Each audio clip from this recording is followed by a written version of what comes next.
ကျွန်တော်တို့ကြိုက်နှစ်သက်တဲ့အစားအစာတွေကိုလုပ်ငန်းဆောင်တာဆေးပညာရေးမျိုးဖြစ်တဲ့အစိတ်တောင်ရောင်ရမ်းမှုဟိုမုန်းမြတာမှုရှုထောင့်ကနေတစ်ခုချင်းစီခွဲခြားစစ်ပြပေးပါမယ်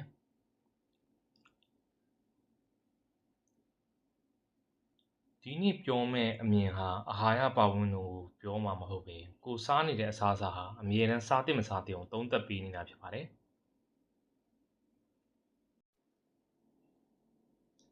နံပါတ်1ကတော့ကျွန်တော်ဆယ်မွန်ငါးအကြောင်းပြောတော့เนาะဆယ်မွန်အစိမ်းစားချလို့ရှိရင်တော့ကျွန်တော်ကတော့အိုမီဂါ3ရာမပြတ်စီဘူးเนาะ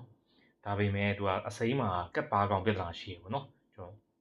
တော်ကပ်ပါကောင်ပြဿနာကလည်းတော်တော်ဆိုးရဲ့ပြဿနာတွေမှာပါပါတယ်နောက်တစ်ခါကျတော့ကျွန်တော်ဆယ်မွန်တွေက heavy metal ပါဝင်တော့တခြားငါးရရှင်တော့နေပေါ့เนาะဗဒါပေါ့เนาะဥမာဒါပေမဲ့မွေးမြူရေးငါးဆယ်မွန်တွေကကျတော့ PCP လိုမျိုးဓာတုပစ္စည်းပါဝင်နိုင်တယ်ပေါ့เนาะအဲကြောင့်မွေးမြူရေးဆယ်မွန်တွေကသတိထားရမှာပေါ့เนาะနောက်ကဟိုမုန်းရှူတောင်းနေကြည့်ရရှင်မွေးမြူရေးငါးတွေမှာကြီးထွားမှုဟိုမုန်းတွေပိုးသက်ဆေးတွေပိုသုံးထားတဲ့အတွက်တဘာဝဆယ်မွန်တွေကိုစားဖို့အကြံပြုပါတယ်နောက်နံပါတ်2ကတော့ကျွန်တော်ဗာပြောထမင်းပေါ့နော်ထမင်းကကြတော့သူကမြေဆန်စပါးတွေကမြေကြီးထဲကအာဆင်းနစ်ကိုအခြားသီးနှံတွေထက်ပိုပြီးစုပ်ယူရပေါ့နော်ပြီးလို့ရှိရင်ထမင်းဖြူကဂလိုက်စီမင်အင်တန်မြင်လို့သွေးတွင်းတကြားသက်ကိုမြန်တက်စေပြီးအင်ဆူလင်ကိုအားပေးရပေါ့နော်နောက်ကပက်တစ်ဆိုင်ပေါ့နော်စပားတွေမှာသုံးတဲ့ပိုးသက်ဆေးကျွန်းချန်တွေကအချိန်ချင်းဆေးကြောရင်ဖို့လိုတာပေါ့နော်နောက်ကချက်ကြော်ပေါ့နော်ချက်ကြော်ကြောညမှာဂလူတန်ဆိုတဲ့အမုံကိုသုံးတဲ့အတွက်အဲ့ဂလူတန်ကဥလန်းကြောင်ရောင်ရမ်းမှုကိုဖြစ်စေရပေါ့နော်နောက်ကဟိုမုန်းစက်ရုံထုံချက်တွေကအမြန်ကြီးထွားဟိုမုန်းတွေပါဝင်ပါတယ်နောက်ကဘက်ဖက်ပေါ့နော်စီကြော်တာဖြစ်တဲ့ transfer တွေကခန္ဓာကိုယ်နာတာရှည်ရောင်ရမ်းမှုကိုတာရိုက်ဖြစ်စေပါတယ်နံပါတ်4ကတော့ပါမုံပေါ့နော်ပါမုံတွေအဓိကပြဿနာဂျုံမှာဂလူတန်ပါတယ်အဲ့ကောင်တွေကလီကီကက်ကိုဖြစ်စေတယ်ကိုခံအားစနစ်ကိုကမောက်ကမဖြစ်စေပါတယ်ပါမုံဖြူတွေကတကြားစားနဲ့အတူတူပါပဲနောက်ကပိုးသက်စေးကျုံဆိုင်ခင်းတွေမှာဂိုင်ဖော့စိတ်ကိုသုံးဆွဲထားတဲ့ DNA ကိုထိခိုက်စေပါတယ်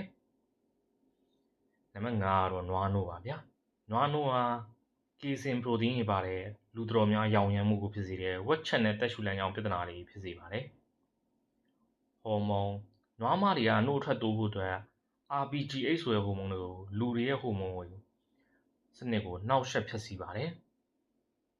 နံပါတ်6ကတော့အကင်ပေါ့နော်မိတွေနဲ့กินတဲ့အခါထွက်လာတဲ့မိခိုးတွေမှာ PAH နဲ့ HCH ဆိုတဲ့ဓာတုပစ္စည်းတွေကကင်ဆာကိုဖြစ်စေပါတယ်နောက်အသားကိုအပူချိန်မြင့်မှกินလိုက်တဲ့အခါ advanced glycation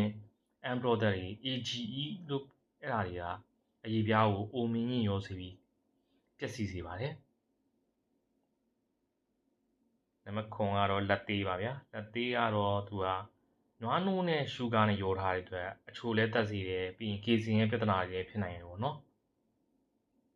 နောက်ကကျတော့ကော်ဖီဆေးဟာကဘာပေါ်မှာပိုးသက်စေအသုံးအများဆုံးသီးနှံတစ်ခုဖြစ်ပါတယ်အဲကြောင့် organic coffee မဟုတ်ရင်ပိုးသက်စေအကျွမ်းကျန်နေရှိနိုင်ပါတယ်နောက်နံပါတ်10ကတော့ hot pot ပေါ့နော်အချို့တော့ hot pot အိုးတွေ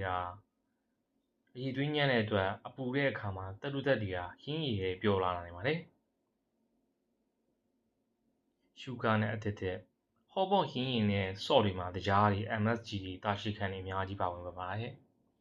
ပက်တစ်ဆိုင်ဟောပေါ့ထဲမှာဟင်းသီးရွက်တွေကိုစနစ်ကြမစီကြောရင်ပူသက်စီတွေပါလာနိုင်ပါတယ်ခြုံငုံသုံးသက်ရရင်လုပ်ငန်းဆောင်တာစီးပညာမြင်အစားအစာတွေလုံးဝမစားရဘူးလို့မဆိုလိုပါဘူးဒါပေမဲ့အရင်မြင်ပြီးထားဖို့လိုပါတယ်ဥပမာ organic စားတာတွေနှုတ်အစာအပင်ထွက်နှုတ်တွေတောက်တာတွေနောက်ကကျတော့ moderation အတိုင်းအတာတစ်ခုပဲစားရည်ပေါ့နော်အဲ့ဒါပြုလုပ်ဖို့လိုပါတယ်ပေါ့နော်